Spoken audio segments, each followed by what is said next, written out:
د خبرونو سرټکی مو جنگ دیروز در پریان به شدت جریان داشت. در قریه کوهسار، کوهجان، کورپاتاب په پنجشیر کې له طالبانو سره سخته نښته. ځایي سرچینې امو ته وایي چې نن سهار پریان ولسوالۍ په ځینو برخو کې له طالبانو سره سخته نښته شوې. طالبان او د هغوی مخالفو جبهو په دې اړه څه نه دي ویلي، خو سرچینې وایي چې سلګونه طالب مرستندویه ځواکونه پریان ته رسیدلي دي. د افغانستان له خاورې د پاکستان پر ضد د ترهګرۍ موضوع د دواړو هیوادونو د اړیکو اصلي خنډ ګرځېدلی دی. له طالبانو سره د اړیکو عادي کېدو ته د پاکستان سور څراغ. د پاکستان د بهرنیو چارو وزارت اعلان کړی ترڅو چې له افغانستان راپورته شوي ترهګري له منځه ولاړه نشي، د پاکستان او طالبانو ترمنځ ننګونې به دوام ولري.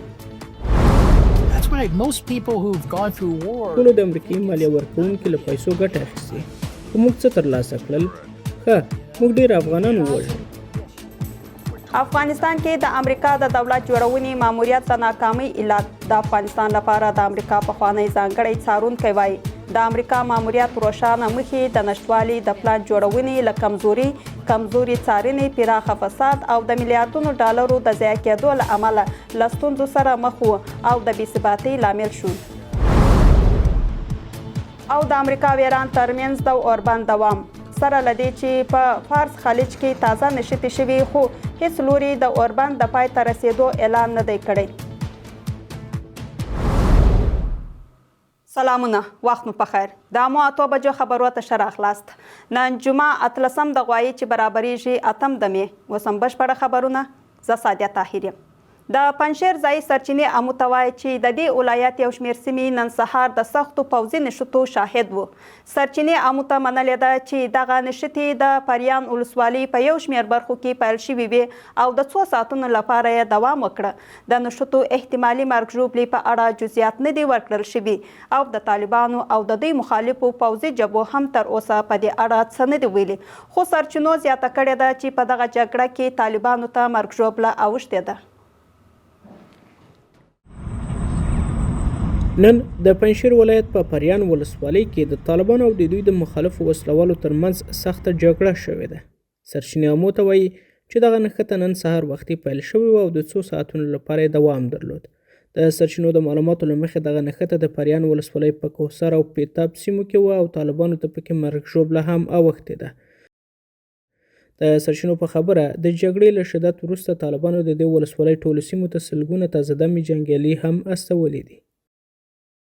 طالبانو د دې راپور تر خپرېدو پورې د دغو نښتو د جزئیات او مرګ ژوبلې په اړه څه نه دي ویلي او د طالبانو مخالفو پوځي جبهو هم تر اوسه غبرګون نه دی ښودلی. جنگ دیروز در پریان به شدت جریان داشت. در قریه کوهسار، کوهجان، کورپاتاب دیگه بسیار به شدت ادامه داره و طالبان نیرو زیاد اعزام کردن. مردم بسیار به تکلیف است و کسی هم مسئولیت به دوش نمیگیره. دا په داسې حال کې ده چې تر دې مخکې د پنجشیر ولایت د درې ولسوالۍ پر دیوالونو د مرګ پر طالبان او پنجشیر به ژر آزاد شي شعارونه لیکل شوي وو. هغه اقدام چې وروسته طالبانو یې په تړاو د سیمې سلګونه اوسیدونکي ونیول. نظر به معلوماتی که وجود داره ممکن که امسال سال مقاومت در مقابل طالب تحرکات نظامی بیشتر شود در افغانستان و هر قدر هوا گرم میشد فعالیت نظامی در افغانستان در مقابل طالب بیشتر میشد. اما که میگن به تنگ آید به جنگ آید، بالاخره همین مردم ملت افغانستان در مقابل مردم طالب قیام میکنند در مقابل طالب، به خاطر که طالب به حق مشروع مردم لبیک نمیگوید.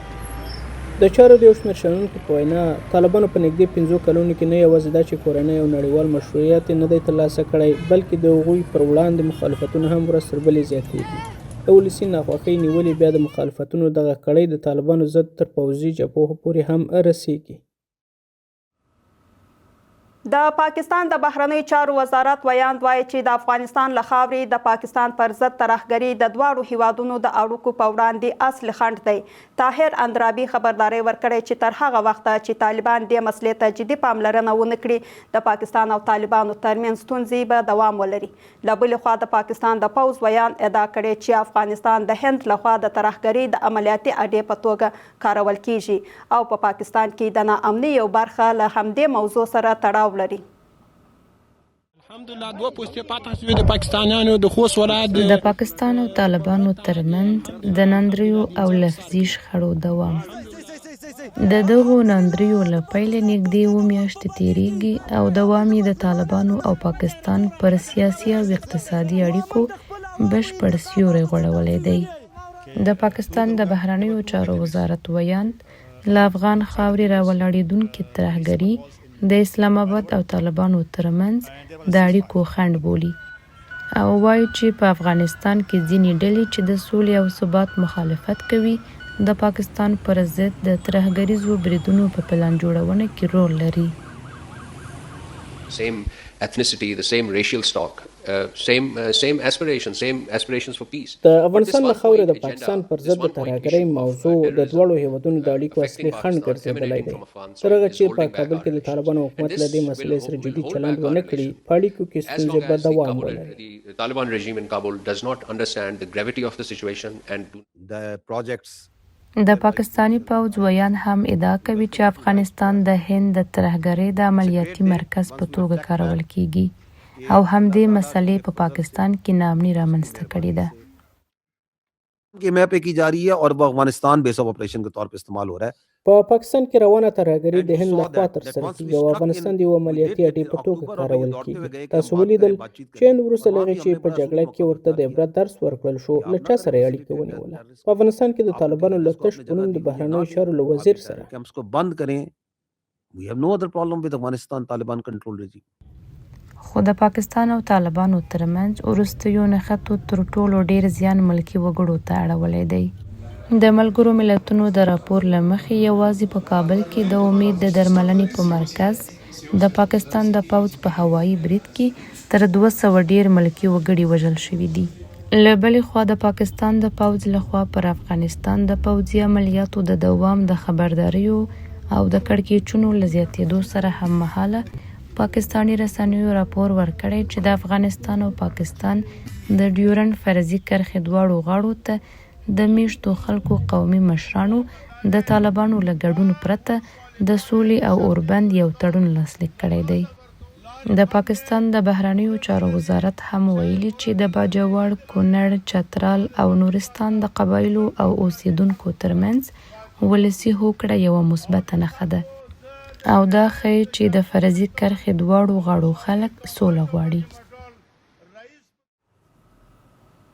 د افغانستان د بیا رغونې لپاره د امریکا پخوانی ځانګړی څارونکی وایي چې په افغانستان کې د امریکا ماموریت د روښانه موخې د نشتوالي د پلان جوړونې او د کمزوري څارنې، پراخه فساد او د میلیارډونو ډالرو له ضایع کېدو سره مل و.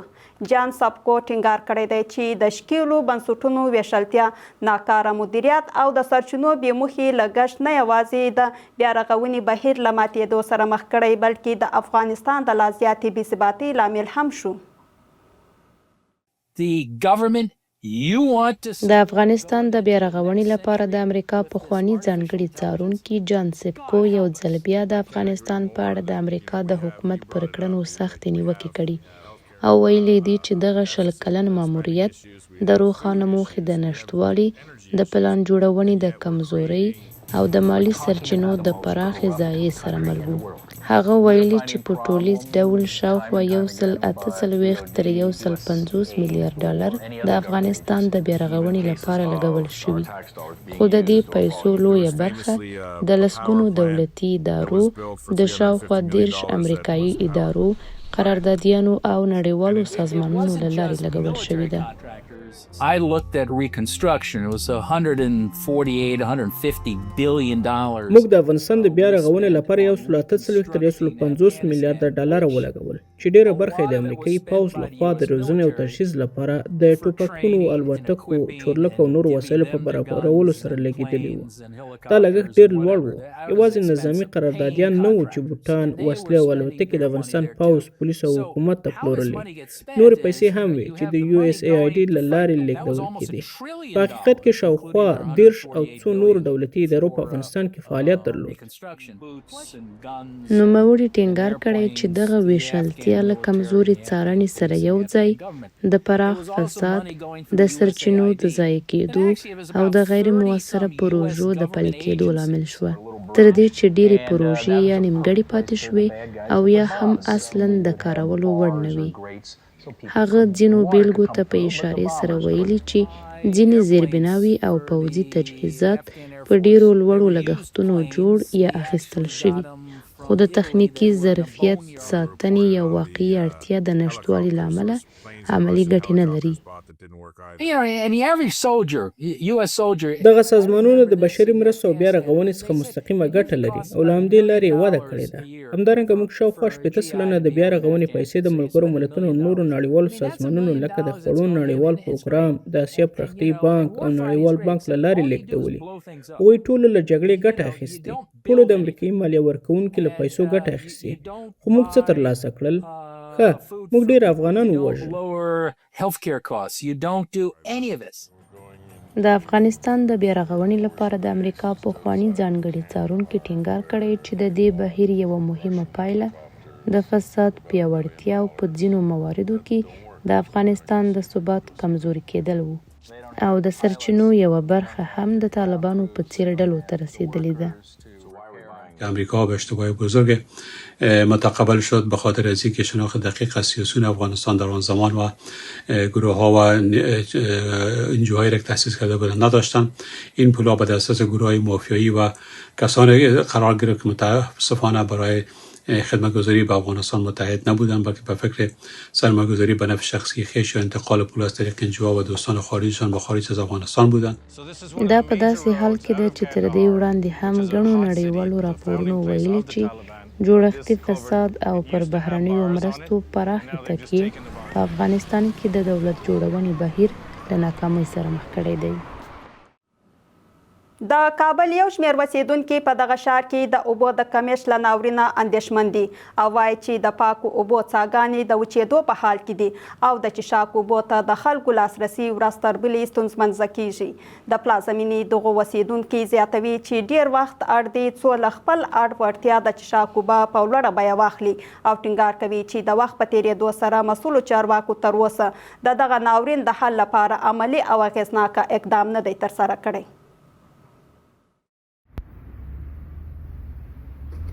په داسې حال کې چې په کابل کې د اوبو کمښت ورځ تر بلې پراخېږي، د دې ښار یو شمېر اوسیدونکي وایي چې د کافي اوبو نشتوالی د دوی د ورځني ژوند په جدي اندېښنې بدله شوې ده. دغه کورنۍ وایي چې هره ورځ د اوبو د برابرولو لپاره له ګڼو ستونزو سره مخ وي او ډېری وخت دې ته اړ کېږي چې په لوړه بیه د څښاک اوبه واخلي. او خریداری میکنیم از دولت خواهش میکنیم که یکم کمک کنه در کار. د پلازمینې کابل یو شمېر نور اوسیدونکي بیا ټینګار کوي چې څاګانې وچې شوي دي او ان د څښاک اوبو برابرولو لپاره هم له جدي ستونزو سره مخ دي. با کمبودی آب و صمیمی برادر مواجه هستیم، همیشه روزمره هم میخریم. در مقاماتی که در این رابطه اگر همکاری لازم کنه که به خاطر آب و صمیمی برای ما فراهم شود. د کابل یو شمېر نورو اوسیدونکي له طالبانو او نړیوالو بنسټونو غواړي چې د دې حیاتي کړکېچ د حل لپاره جدي او بیړنی اقدام ترسره کړي څو خلک وکولی شي د اړتیا وړ د څښاک اوبو ته اسانه لاسرسی ولري. با خواهش ما از دولت و سازمان‌های جهان نظر خواهش ما است که توجه کنند به این کارا با مردم چا دهند اگر خب مردم بخورن. د اوبو کمښت د کابل د زرګونو کورنیو ژوند له جدي ستونزو سره مخ کړی دی. اوسیدونکي وایي چې تر اوسه د دې حیاتي کړکېچ د مهار لپاره د مسؤلو چارواکو لخوا کوم عملي او اغېزناک اقدام نه دی شوی. دا په داسې حال کې ده چې ملګرو ملتونو هم څو ځله خبرداری ورکړې چې افغانستان د اوبو له سخت کمښت او د اقلیمي بدلونونو له پراخو اغېزو سره مخ دی. د پاریس دوه ورځنۍ غونډه چې د سیاسي څیرو او د بشري حقوقو د فعالینو په ګډون جوړه شوې وه د ملګرو ملتونو له امنیت شورا غوښتي چې په افغانستان کې روان جنسیتي اپارټایډ د بشریت ضد جنایت په توګه وپېژندل شي. په یاده غونډه کې همدارنګه د هغو افغان ښځینه فعالینو د ژر تر ژر خوشي کول او خوندي انتقال غوښتنه شوې ده چې د طالبانو لخوا بندیانې شوي دي.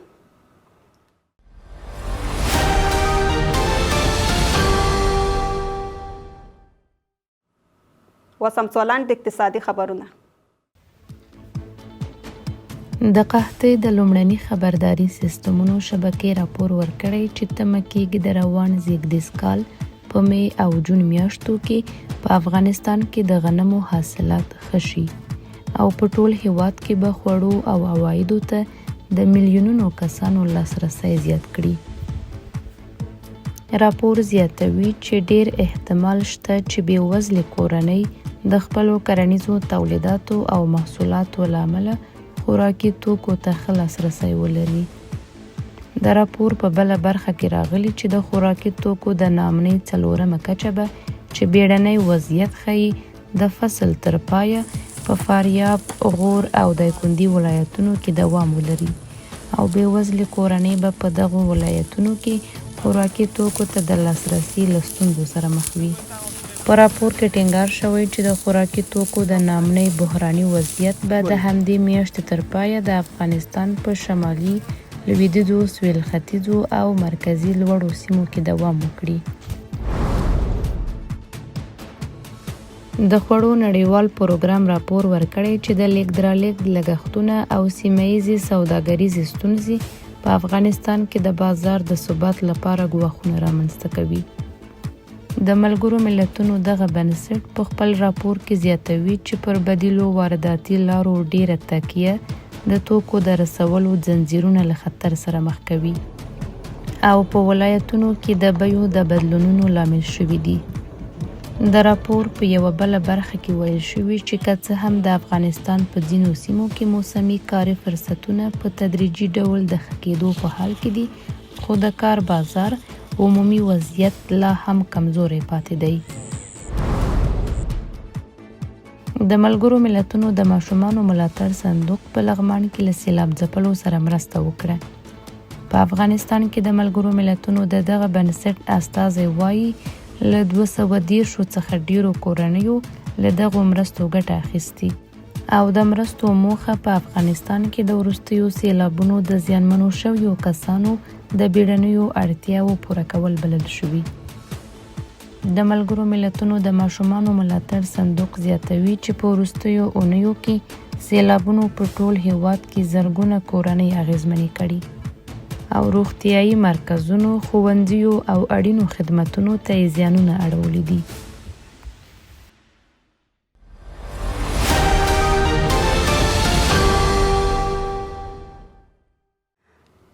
د هیواد په بازارونو کې د اسعارو بیه یو امریکایي ډالر 3.15 افغاني، یو ایرو 3.15 افغاني، زر ایراني ریال 0.15 افغاني، زر پاکستاني روپی 214 افغاني، یو د اماراتو درهم 12.10 افغاني، زر هندي روپی 216 افغاني.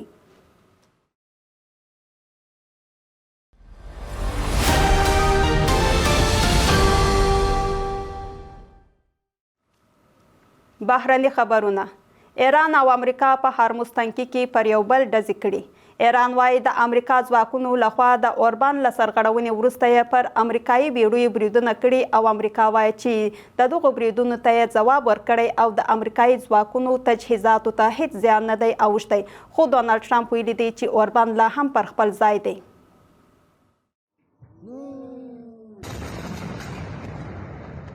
د واشنگټن او تهران ترمنځ اوربند لا هم پر خپل ځای دی. سره له دې چې په فارس خلیج کې د ایراني او امریکایي ځواکونو ترمنځ نوې نښته شوي، خو هیڅ لوري د اوربند د پای ته رسېدو اعلان نه دی کړی. امریکا وایي چې اوربند لا هم پر خپل ځای دی، خو ایران، امریکا او اسرائیل د اوربند په ماتولو تورنوي. دغه ترنګلتیاوې په داسې حال کې رامنځته کیږي چې واشنګټن لا هم د جګړې د پای ته رسولو لپاره د امریکا وړاندیز ته د تهران د رسمي ځواب په تمه دی. هغه جګړه چې د فبرورۍ په 28مه پر ایران د امریکا او اسرائیل له ګډو بریدونو سره پیل شوه او اوس 83 ورځې تیرې شوي. د امریکا ولسمشر ډونالډ ټرمپ اعلان وکړ چې 3 امریکایي جنگي بیړۍ په هرمز تنګي کې د تیرېدو پر مهال تر برید لاندې راغلي، خو زیان یې نه دی لیدلی. هغه وویل چې امریکایي ځواکونو ایراني بریدګرو ته درانه زیانونه اړولي، خو ټرمپ یو ځل بیا ټینګار وکړ چې تهران باید هوکړې ته غاړه کېږدي. هغوی نن له موږ سره ټوکې وکړې، موږ هغوی له منځه یوړل. کوربند نه وای، اړتیا نشته چې تاسو پرې پوه شئ. یوازې هغه لویې ځلېدا ته وګورئ چې له ایرانه راپورته کېږي، او ښه ده چې هغوی هر څومره ژر وي خپله هوکړه لاسلیک کړي.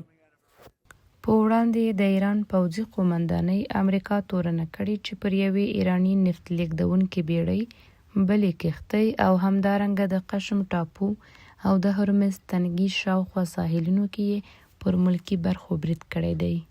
تهران وایي چې په ځواب کې د هرمز تنګي ختیځ او د چابهار بندر سویل کې امریکایي پوځي بیړۍ په نښه کړي. د خاتم الانبیا مرکزي قرارګاه ادعا کړې چې د ایران په بریدونو کې امریکا ته زیانونه اوښتي، خو د امریکا مرکزي قومندانۍ ویلي چې د هغوی هیڅ تجهیزاتو یا بیړیو ته زیان نه دی رسېدلی. په همدې حال کې تهران په سیمه کې د جګړې د پای ته رسولو لپاره د واشنګټن وړاندیز تر ارزونې لاندې نیولی. د ایران د بهرنیو چارو وزارت وایي چې تر اوسه یې وروستی ځواب نه دی وړاندې کړی او ټاکل شوي چې خپل ځواب د پاکستاني منځګړو له لارې واستوي.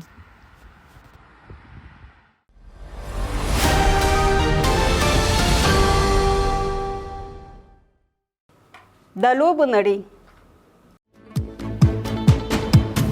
په کندوز ولایت کې د کرکټ 20 اوریزو سیالیو په دوام نن هم 2 لوبې ترسره شوې. په لومړۍ لوبه کې مس عینک او امو لوبډلې سره مخ شوې. په دې لوبه کې لومړی مس عینک لوبډلې توپوهنه وکړه او د 20 اورونو په لوبولو سره خپل سیال ته د 201 منډو هدف وټاکه. امو لوبډله ونه توانېده چې یاد هدف پوره کړي او لوبه یې وبایلله. دویمه لوبه هم د سپین غر او بوس لوبډلو ترمنځ ترسره شوه.